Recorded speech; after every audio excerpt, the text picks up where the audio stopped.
Hey everybody, before we get started, we're doing something a little different today. It's my son Boone's birthday, and he's by far my biggest fan. He watches all my videos, he rewatches them, he comes and checks on me when I'm editing, he helps me pick out some of the little goofy clips, he even watches some of the videos that maybe kids shouldn't watch.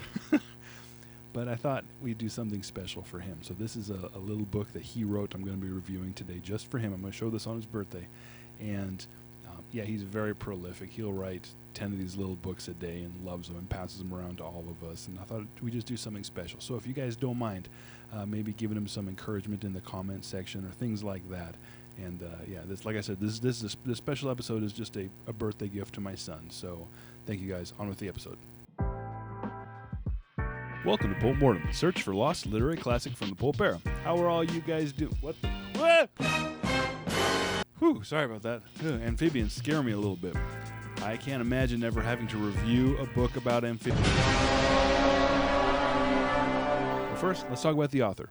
Boone Swick was born on June 18th, 1764 in Washington State. Wait a minute. That would mean he's like... Wait a minute. That means he's like hundreds of years old? That can't be right. Anyway, I looked online for information about Boone Swick, and I couldn't really find very much, and obviously what I did find was suspect. Who is this unknown author? Who is this man of mystery? While he hasn't written a full-length novel yet, he has written over 20,000 graphic novels and comic strips. What I do know for sure is that in 2023, he did receive the Scubbo Award for the world's greatest author. Wait a minute. Is that even a real... That's not a real award!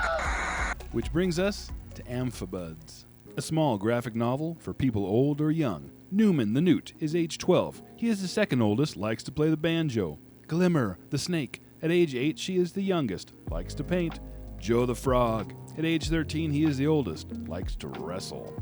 Amphibuds is a graphic novel that came out in 2024. It was inspired by another very popular author, Scout Swick, who is, like I said, very popular and well known for writing over 189 books on mushrooms, and who was voted the most bendable person in the world.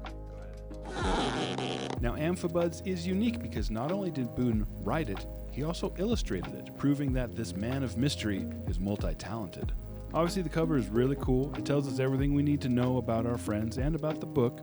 Amphibuds is rare, but I've seen it sell online for $5,000-$6,000. So if you can find it for that cheap, man, scoop it up.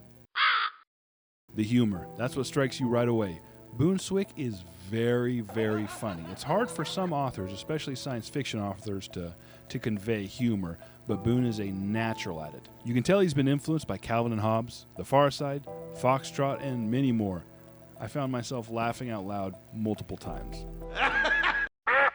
The artwork. Boone decided to go with a simple comic style of art, and I think that was the best move, actually. I mean, look at this. How can you convey so much character with a few simple lines? Look at this face here. The format. We spend one full week with these creepy crawly little fellows with a page or two dedicated to the events of each day. It's a unique setup, and I've never seen that before. It was interesting, and I think it was a refreshingly new format. Can't talk about the good without talking about the characters. Newman, Glimmer, and Joe are all hilarious. Each one is interesting, each one is fun. By the end of the book, I found myself actually caring about these slimy little critters. I don't know if Boone Swick has a sequel planned or if he's working on something like that, but if he was, I'd be very interested in it. Please, sir, I want some more. What? Please, sir, I want some more.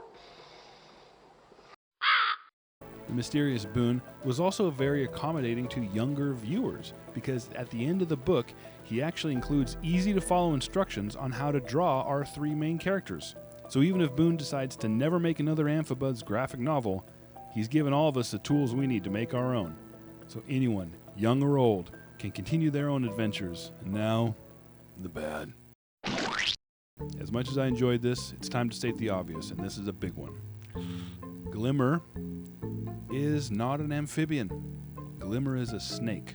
I feel like this is a major mistake by Boone because snakes are reptiles, and Glimmer is a snake, right? Looks like a snake. I mean, amphibians are what? Frogs, toads, newts, salamanders.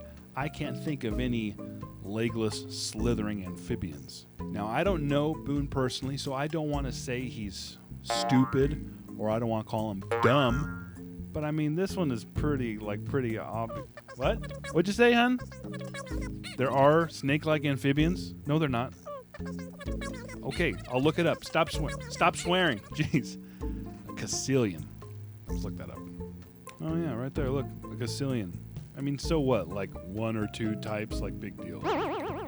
More than 220 different types of Rothar the bully. Listen, I can't stand bullies, and this book has a bully in it.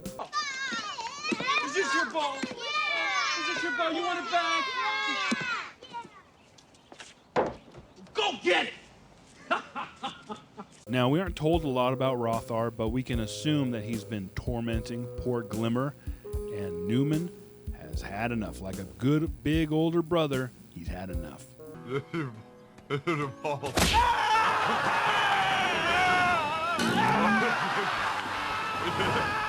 So Newman does what pretty much all of us have done with bullies in our life, right?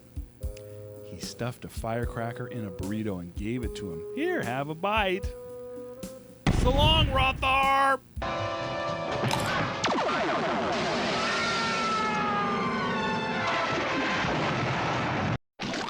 Honestly, my biggest critique is it's just too short. And I know what you're gonna say. On the back it says it's a short graphic novel, but I found that when I was done, I wanted more. I wanted to read more about these slimy little friends. Like I said, hopefully he's writing another one. Hopefully we'll get more of these little friends in the future, but I guess for now I'll just practice on making my own.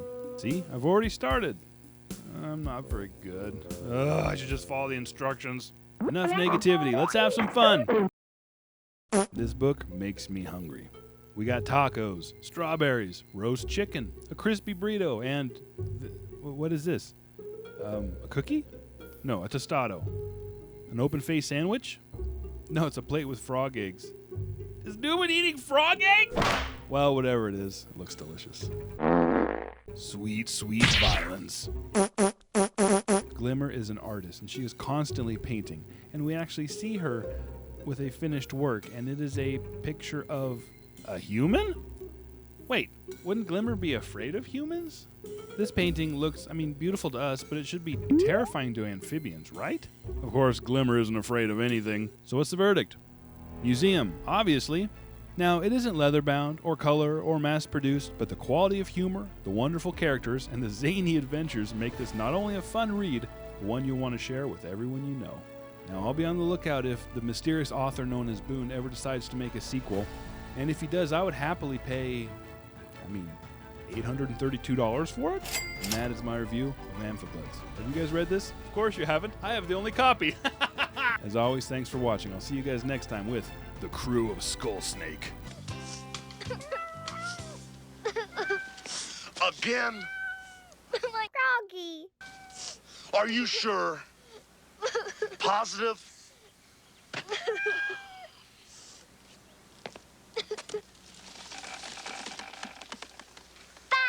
Doggy. Uh-oh.